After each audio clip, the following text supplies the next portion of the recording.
Changanassery bus കോളേജാണ് pre university ചേർന്നത്. Okay. വേറെ കോളേജൊന്നും കഴിയില്ല, നായന്മാരുടെ കോളേജാണ്. അതുകൊണ്ട് കിട്ടിയതാണ്. നായന്മാരുടെ കോളേജ് എനിക്കിത് കാണണം, നമുക്കത് കണ്ടു നോക്കാം. അത് ശരി.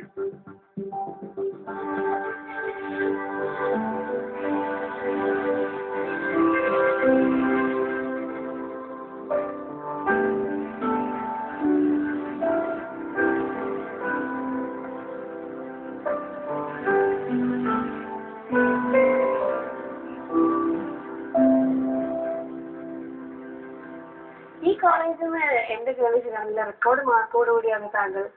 പൂച്ച എല്ലാത്തിനും. അതായത് മരം ഈ മരം അല്ല, അന്ന് ഇതുപോലെ ഒരുപാട് മരങ്ങൾ നിൽപ്പെടുന്നത്. ഈ പരീക്ഷയുടെ ബെല്ലടിക്കുമ്പോൾ ഞാൻ ഈ മരത്തിന് താഴെ നോക്കിക്കൊണ്ടിരുന്നുണ്ട്, കയറില്ല. കുരുത്തകൾ അന്നത്തെ കുരുത്തകൾ എഴുതിയില്ല, ചുമ്മാ ഈ ബെല്ലടിക്കുന്ന നോക്കുന്നത് ഞാൻ നിന്നു. അത് കഴിച്ച് പുറത്തിറങ്ങി തോറ്റ് ഉപ്പൊപ്പിട്ട് വീട്ടുകാരും ചീത്തയും പറഞ്ഞ് എവിടെയൊക്കെ ടൂട്ടറേക്കാളതുണ്ടോ അവിടെയൊക്കെ നിരങ്ങി. വീട്ടിൽ നമ്മൾ ഉണ്ടായിരുന്ന കാലത്ത് നമ്മുടെ മുതിർന്നവരുടെ കർക്കശമായ ആ രീതി കൊണ്ടാണ് ഞാനിങ്ങനെ ആയത്. കൂട്ടിൽ കഴിച്ചുവിട്ട കിളിയെ പോലെ നമ്മൾ അടിച്ച് പൊളിക്കാറുണ്ട്. അങ്ങനെ പറ്റിപ്പോലെ വീട്ടില് ഈ അച്ഛന്റെ അമ്മാവന്റെ ചീത്ത കേട്ടിട്ടാണ് ഞാൻ ഒരു ദിവസം ഇറങ്ങി പോയി, പുറപ്പെട്ടു പോയി. അധ്യാപക ദേഷ്യമാണ്, ഒരു കുട്ടല്ല. പഠിക്കാൻ വേണ്ടിയൊക്കെയാണ് പുള്ളി പറയണതെങ്കിലും ആ സമയത്ത് നമുക്ക് നേരെ തിരിച്ചാ തോന്നുന്നു.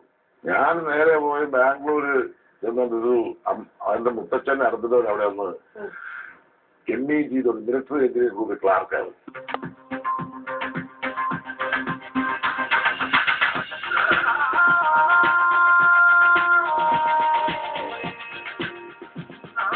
ഹലോ, അതെ, നമസ്കാരം.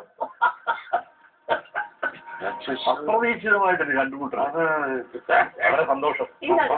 ഞാൻ ആശാനാണ് വിളിക്കുന്നത് കേട്ടോ. എന്ത് വിളിക്കാൻ വിളിച്ചില്ലെന്ന് സ്ട്രിക്റ്റായിട്ട് വിളിക്കരുതെന്ന് പറഞ്ഞു. ഈ പുള്ളി നടത്താണ് നമ്മൾ പോയത്. കള്ളവണ്ടി പോയത് വീട്ടിൽ നിന്ന് വേണമെങ്കിൽ പോയി രവിയിലെടുത്ത് പോയിട്ടാണ്. രവിയാണ് കന്നഡ പത്രത്തിനകത്തത്. അതുകൊണ്ട് ഇറങ്ങിപ്പോക്കിന് കൂട്ടൊന്നും പറയാൻ പറ്റിയില്ല. അദ്ദേഹം വന്ന് ചേർന്ന് എന്റെ അടുത്താ, വന്ന് എന്റെ അടുത്ത് ചേർന്നു. ഞങ്ങൾ നേരത്തെ പറഞ്ഞു ഞങ്ങൾ അവിടെ അവസാനം ബാംഗ്ലൂർ എത്തിപ്പെട്ടു എന്ന് പറഞ്ഞു. ഇനി അവിടുത്തെ ബാംഗ്ലൂര് ഞാനൊന്നും വിവാഹിതനല്ല.